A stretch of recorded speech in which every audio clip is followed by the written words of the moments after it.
안녕하세요. 함께하는 교회 김영호 목사입니다.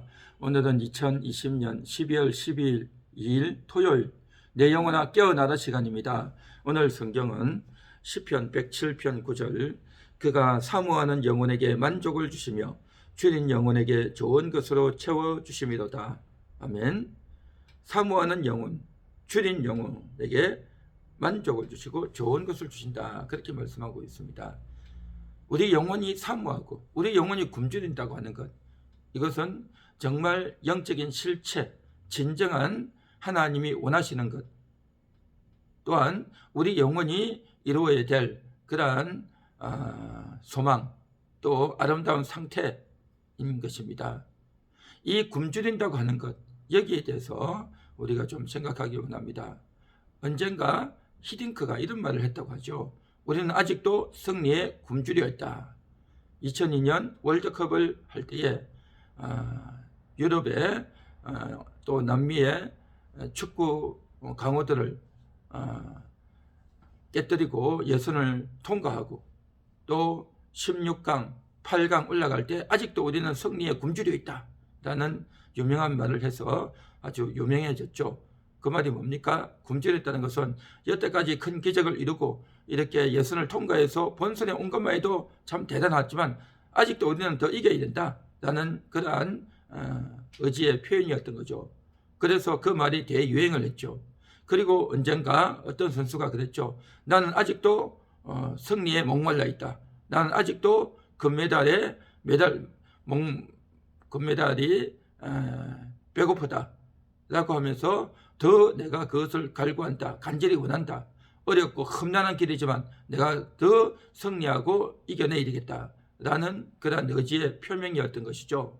이와 같이 우리는 최고의 자리에 서기 위해서, 또한 내가 하는 그 과정에서 승리하기 위해서 그 어렵고 또 세계의 강호와 또 정말 최고의 선수들을 꺾고 이기기 위해서 부단히 노력하고 그것을 이기기 위해서 끊임없는 소원과 의지력과 훈련과 투쟁으로 그렇게 전진하는 그러한 모습들이 많이 보여졌죠.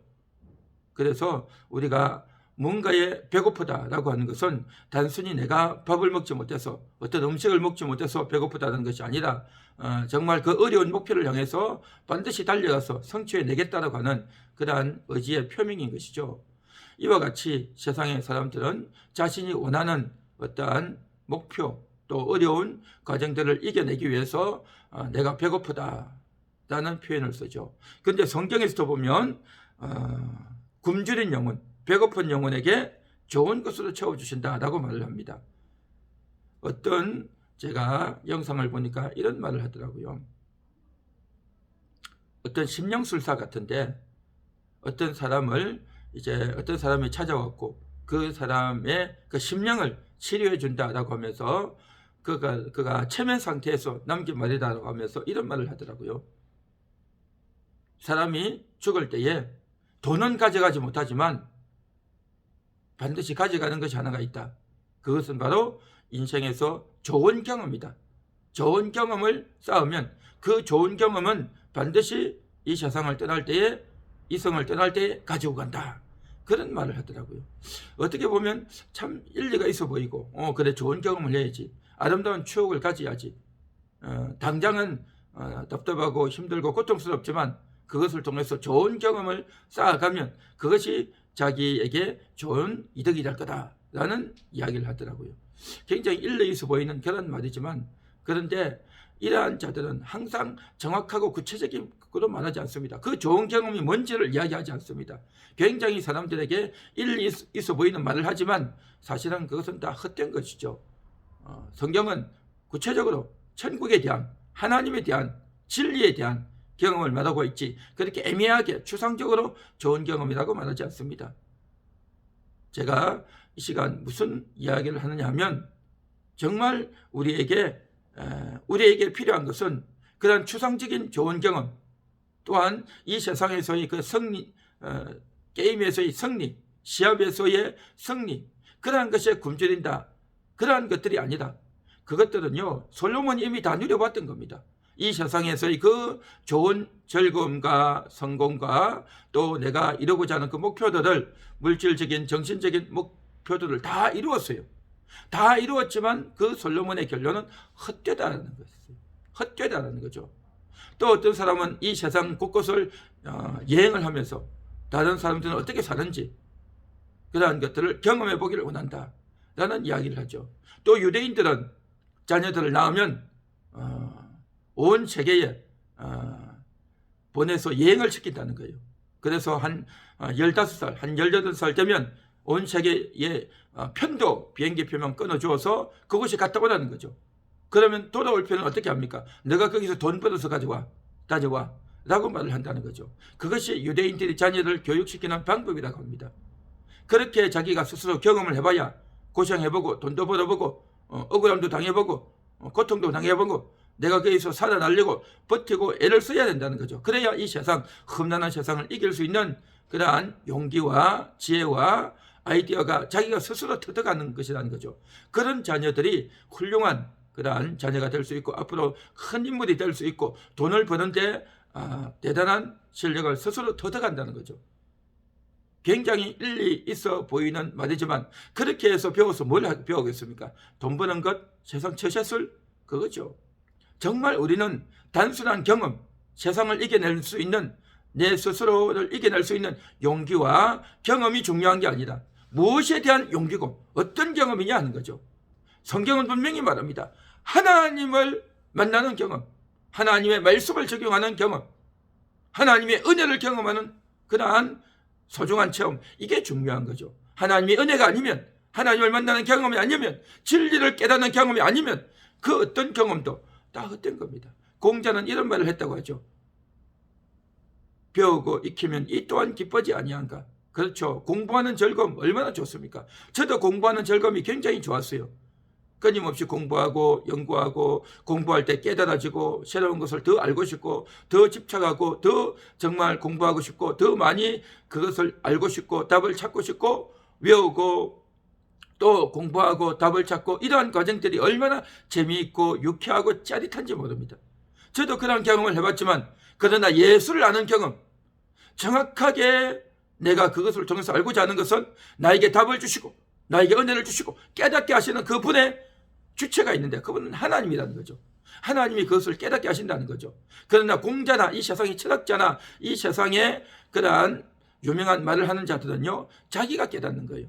자기가 뭔가를 이뤄내는 거죠. 그러나 성경은 그렇게 말하지 않습니다. 정확하게 그 답을 주는 분은 하나님입니다. 그러면 답을 다 알았는데 내가 뭐 연구할 게 뭐가 있냐? 그렇지 않습니다. 저는 옛날에 20대 때 주일학교 교사를 하면서 이랬던 적이 있습니다. 아이들에게 성경 구절을 외워오라고 카드를 적어줬어요. 그래서 성경 구절들을 적어서 쪽지에 나눠주면서 다음 주까지 외워라 그렇게 했어요. 제가 그렇게 몇 주를 해보고 나서 주일학교 공과를 진행하면서 제 심령 속에 이러한 생각이 들었어요. 아니 아이들에게는 성경 요절을 외워오라고 하면서 교사인 나는 성경을 외우지도 않다니 이게 말이 되는가? 굉장히 찔림이 있었어요. 그래서 그때부터 저도 같이 성경을 적어서 외우기 시작했습니다. 그래서 제가 회사에 가서 일을 하면서 그 성경 구절을 앞에 놓고 저도 같이 읽는 겁니다. 일을 하면서 읽고 생각하고 그래서 제가 이런 구절을 읽었어요. 소년이라도 넘어지며 장정이라도 자빠지되 오직 여호와를 앙망하는 자는 새 힘을 얻을 것이다 라고 하는 말씀이었어요. 여호와를 앙망하는 자는 새 힘을 얻는다고 하는 것. 앙망이 뭘까? 우러러보고 바라보는 거지. 여호와를 어떻게 앙망해야 되지? 라고 읽고 생각하고 나는 여호와를 앙망하고 있는가? 나는 지금 일을 하면서 여호와를 앙망하고 있는가? 나는 여태까지 인생을 살면서 여호와를 앙망하고 있는가?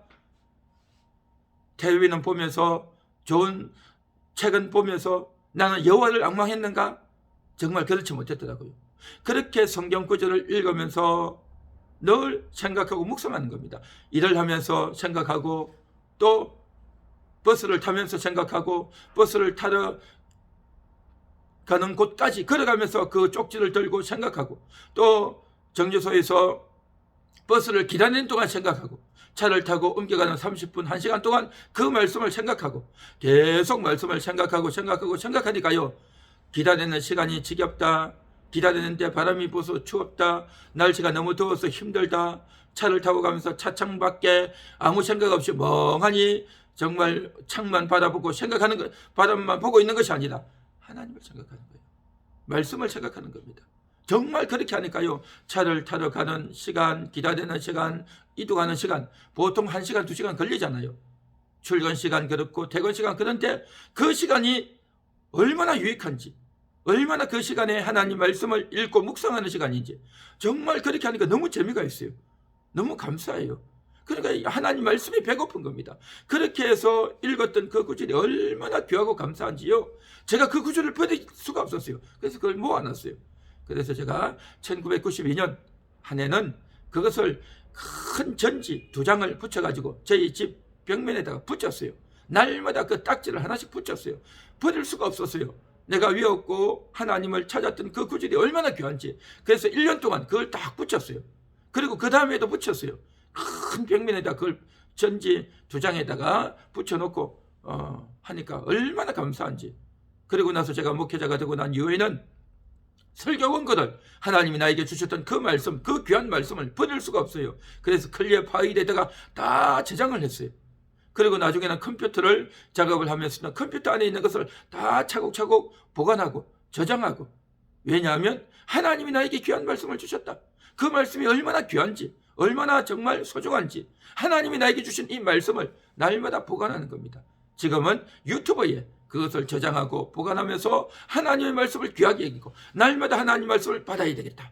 하나님이 주신 이 말씀을 내가 버리지 말아야 되겠다. 그러한 몸부림을 날마다 일을 쓰는 겁니다.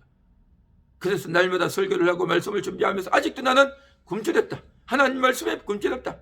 하나님께 굶주렸다. 그러한 자세와 경험인 겁니다. 그러다 보니까 하나님께서 귀한 말씀을 주시고 더 말씀을 깨닫게 하시고, 그래서 제가 늘 기도했던 것이 뭡니까? 하나님, 저에게 지혜의 말씀, 지식의 말씀을 주옵소서.